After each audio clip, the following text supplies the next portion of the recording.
what their USP is, what makes them different, who they want coming in their door. What's that? What does USPD? Unique selling proposition. What makes me different than everybody else in my category. So one of the things that we preach to put a schedule together and make it effective is really this is the keys to effective advertising campaign that we put together. We want to find who do you want to reach, and we want to reach as many of those people as we possibly can. So if I want teenagers, I want to reach as many as I can, but I also want to talk to them over and over and over again to make sure that that advertisement actually kicks in. You know, I can tell you right now, you've probably seen the McDonald's commercial. You can get 2 things for $2, and you can pick between mozzarella sticks, a double cheeseburger, fries, and something else. My kids watch that, but you've probably seen that commercial 10 or 15 or 20 times. One time doesn't work. You've got to keep hitting people with the message over and over again. You want to reach them consistently, meaning, you know, a lot of people go, hey, I'm going to try this for 2 weeks. Well, that's not how radio works. If you really want to give me your money, I'll take it, but that's not how it works. You know, if you're Big O Tires, I think about you when my tires are bald or one's flat. I don't think about you if that's not the case. So you need to be there for me when my tires are bald or flat. So you need to be consistent out there. And we talked about creative copy. And you know, one of the things that we do, again, we talked about getting a USP, but when I put together a commercial for somebody, the top point there doesn't sell. You know, we were discussing earlier the Super Bowl. And, you know, in our business, even though that's television, we love that time of the year. There's more listeners or more viewers to that program than anything else. Creative people, the people that put together those commercials, that's their Super Bowl as well. They are trying to do their best work and put that out. And inevitably, they do surveys after the Super Bowl all the time. Look, if you saw Clydesdale, you know it's a Bud Light commercial or Budweiser commercial. You probably recognize the Pepsi commercial, but all these great creative commercials are aired, and a lot of times, just like that young lady today, there was no recall. So they spent millions and millions of dollars, and it was really cool and funny, and I don't know who the heck it was that actually advertised and spent all that money. So we want to make sure that it does what you want it to do, and that's move cars or buy more soda or whatever it is. So we want to make sure that we don't sell the product. We want to sell the experience and the promise. What's it going to do for you? And sometimes advertisers, they want to tell you that they've been here for 75 years. Well, who cares? I don't care if you've been in here. It's whether you're the best place. I don't care. You know, and that's kind of tough to talk to sometimes. Where you go, look, I don't know that I get what you're trying to say, but I don't know that everybody cares about that. You sound like you're composing a tweet. I do. Yeah, you've got to get your message in 100. You do, and that's an interesting point. One of the things that changing pieces in radio, when I came into the business, it was all 60-second commercials where people, again, our attention spans are just that, and more of my advertisers buy a 15-second commercial. So it's really hitting one bullet point. That's one of the things that it talks about here, which one idea. A lot of times that advertisers, they're so proud of everything they do, and I want to tell everybody, and it's like, they're going to lose your message. So what's that one thing about you that people are going to care about, that people are going to come into your business and buy your products and services? And again, sometimes walking an advertiser through that is a little dicey. Sometimes they want to cut their own commercial. We don't have the voice for that. Huh? We want to have somebody else. So again, we want to focus on the listener, not the advertiser. We want to paint a picture of what does that feel like to have that car, that brand new car. What does it feel like to buy a brand new home? What does it feel like to send your kid to that particular high school?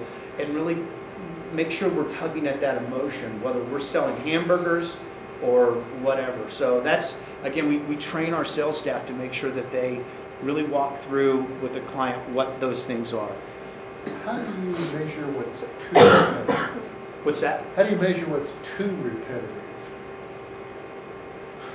And I'm thinking about your 75-year advertiser is one that jumps to my mind as being really an offender of this. Is who? Rich Ford. Rich Ford. He's the #1 Ford dealer. Yep. In the state. I've never had anything but his product line. No, I can't say that, but I've never had anything but his product line. Yeah.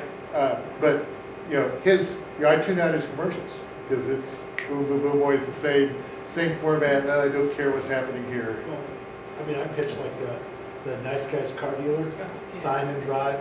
They pound it at Jeopardy every night, Yeah. because that's what they don't give me any reason to want to go to them and buy a car. I mean, the kids keep watching her grow up, but I don't care. But I know there's a getting the message and getting it to stick with it. There's some point which is, I don't want to hear this again, and I don't want to hear this. But you, Well, you remember it well enough to. I remember it, but I have no idea where they are. I have no idea if they'd sell a product I'd want to buy. I can remember. It's just like you can remember. We can all sing the Coca-Cola jingle. It doesn't make us want to go out and buy Coca-Cola. It just means we can remember the song because they've written a good, what's it called, earworm or something like that sticks with you, and you can't forget it. Well, obviously that's debatable. You heard a few commercials on my station you want changed, right? Well, he gave me an earful when I got in.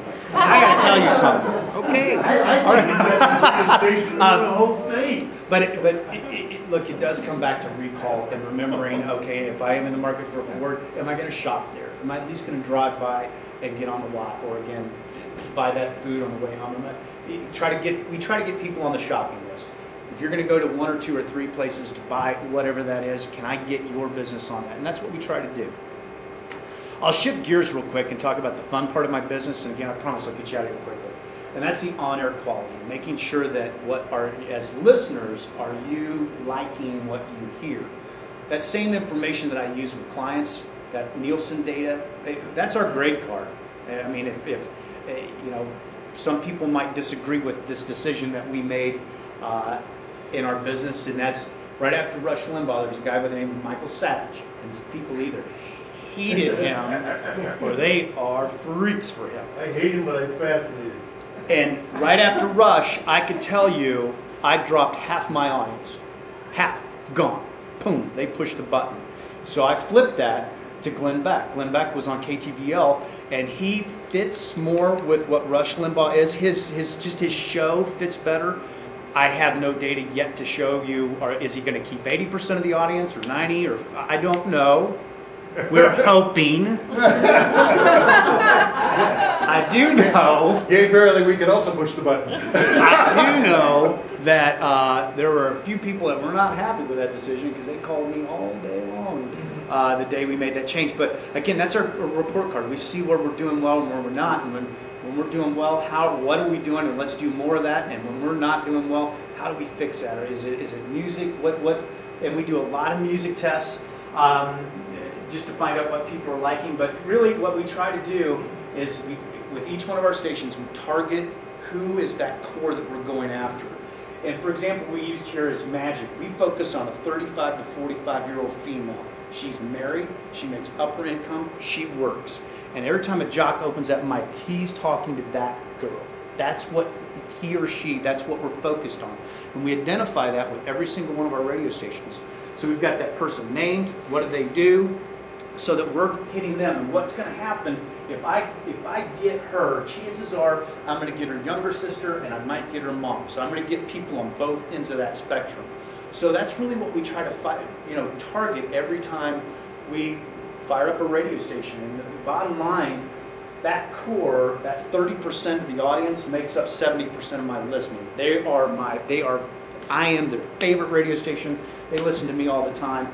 And that's why we really super serve that person to make sure that we keep them coming back.